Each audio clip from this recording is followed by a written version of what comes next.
La masse inerte est vectorielle. La masse inerte dans la direction du mouvement est différente de celle dans le plan perpendiculaire. Voici pourquoi.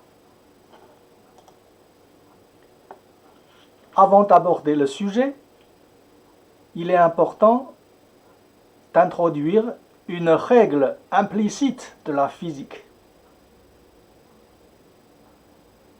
Toute modélisation d'un phénomène physique est une approximation. Il est impossible d'atteindre la réalité absolue. Pour illustrer cette règle, on prend un exemple simple. Réalisez un cube dont les côtés mesurent 1 mètre absolu. Aucun ingénieur, aucun artisan, aucun humain ou inhumain n'est capable de le réaliser. Et réciproquement, étant donné un cube en or, il est impossible de démontrer qu'il s'agit d'un cube absolu. Dans les deux cas, la raison est la même. On ne sait pas ou on ne sait mesurer une longueur qu'avec une incertitude. Ceci marque la différence fondamentale entre la mathématique et la physique.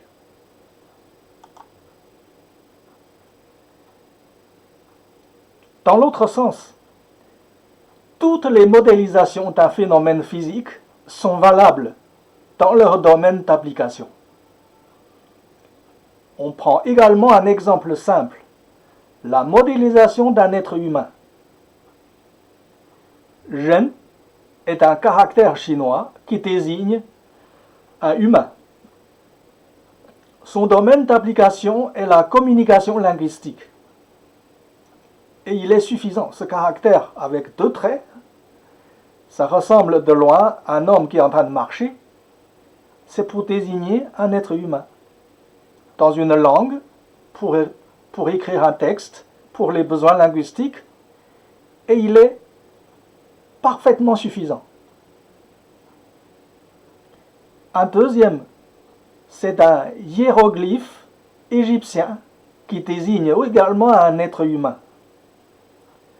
Son domaine d'application est le portage des messages. Évidemment, ce hiéroglyphe n'est pas simplement pour le besoin linguistique.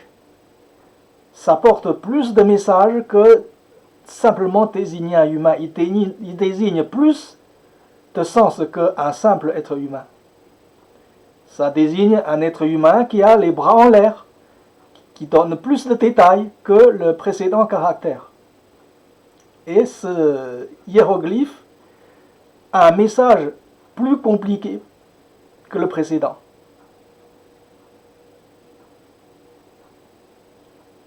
Un troisième, c'est une image qui désigne un être humain.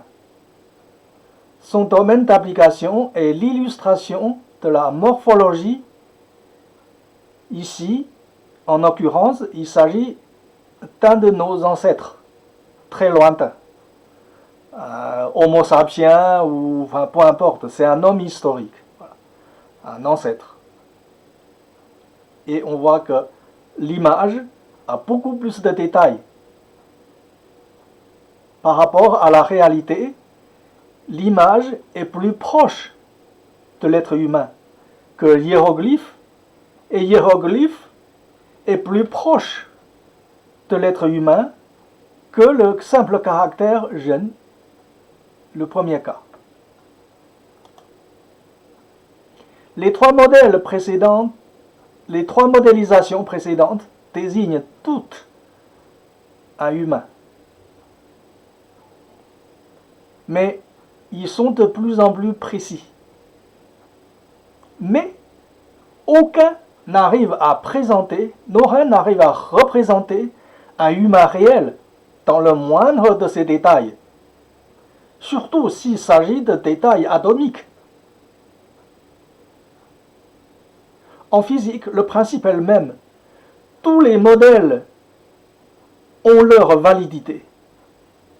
C'est celui qui est le plus près de la réalité qui emporte.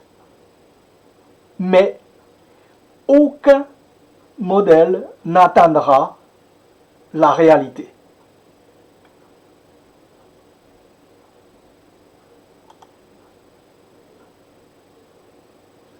Ceci étant, on a compris la différence entre la mathématique et la physique, parce qu'en mathématiques, toutes les notions sont absolues. Et on a la tendance de croire qu'il suffit de trouver une formule mathématique qui représente une loi physique, et ça y est, on a obtenu un comportement physique de manière absolue. Et ça, c'est une illusion. Alors, maintenant, on va aborder la modélisation de la masse inerte. Ici, on donne une modélisation vectorielle. La masse inerte est une particule, notamment.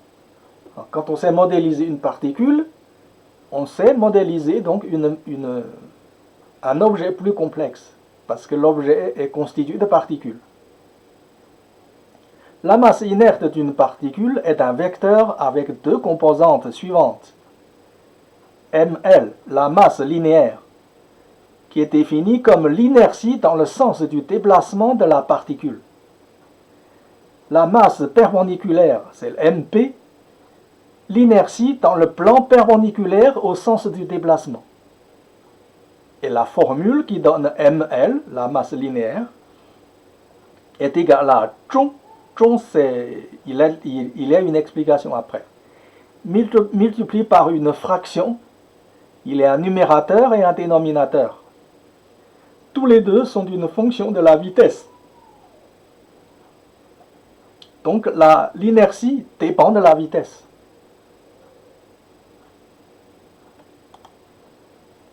Alors, définition des termes dans la formule. Zhong, c'est la charge neutre de la particule. Alors, c'est quoi une charge neutre? C'est l'équivalent c'est la masse équivalente en énergie. Un photon a une énergie, et ce qui nous permet de calculer sa masse équivalente. Ou une autre particule. V, c'est la vitesse du déplacement. C, c'est la vitesse de la lumière dans le vide, qui est une constante.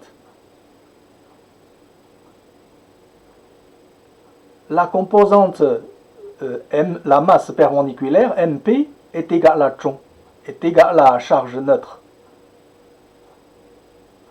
Lorsqu'une particule soit au repos, la masse linéaire se confond avec la masse perpendiculaire. ml, c'est la masse linéaire, égale à mp, la masse perpendiculaire, égale à m0. m0, c'est la masse au repos, égale à zhong 0. C'est-à-dire que la charge neutre et la masse inerte au repos, c'est la même grandeur.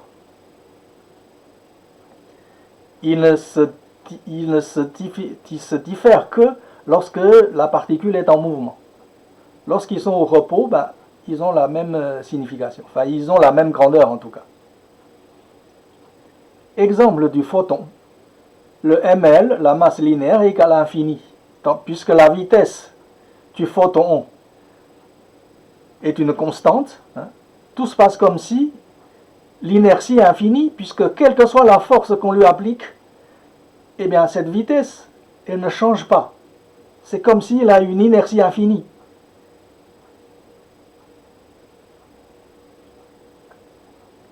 Alors le modèle standard le modélise comme en étant une masse zéro, parce que dès la création du photon, il atteint déjà la vitesse constante.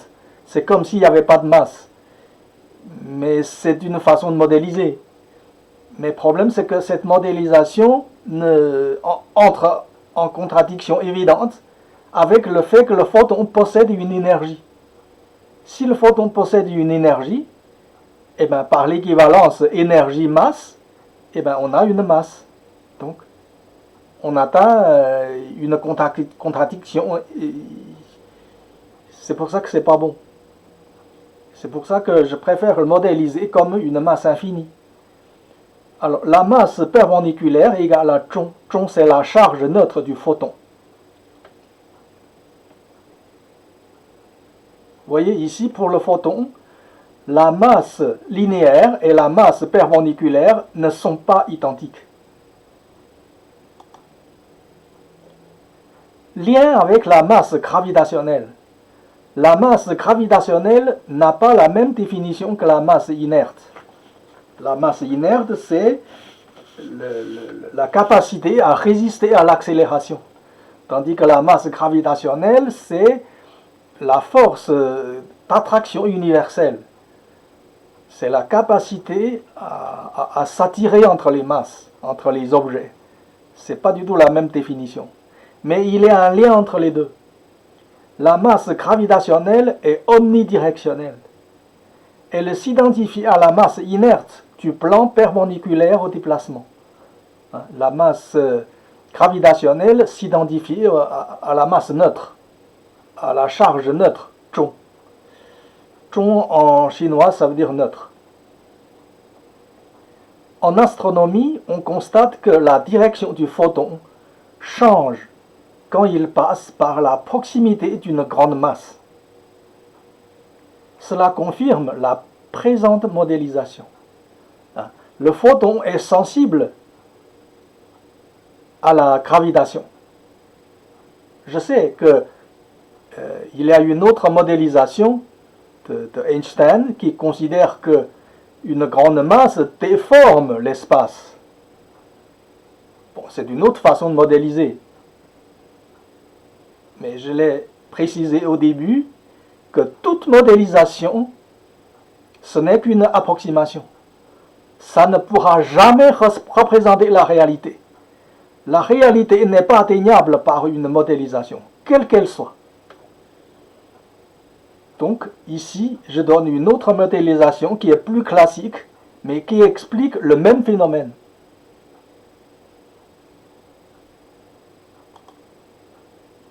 Application. Un photon sort du trou noir.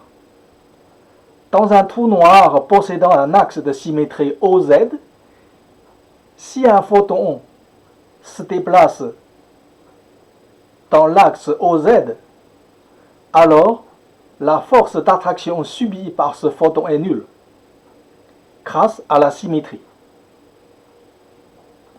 Comme la vitesse du photon est constante, ce photon va rester dans l'axe OZ.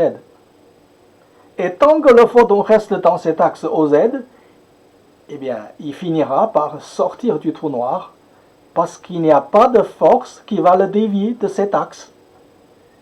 Puisque, par symétrie, eh bien, il peut aller ni dans un sens, ni dans l'autre. Donc, il restera dans l'axe.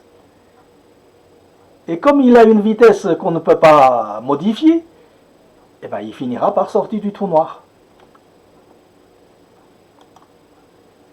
Une illustration venant du net, propriété Getty. On voit un jet en haut et en bas du trou noir, du disque d'accrétion du trou noir.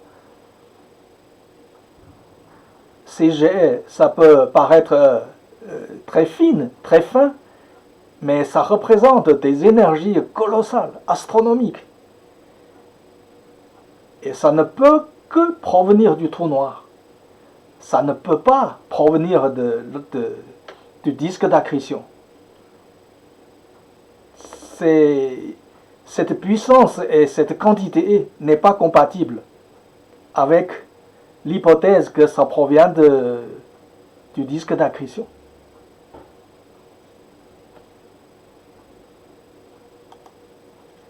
Lien utile pour plus de détails, https nonstandardmodel.org http jacques.dong.free.fr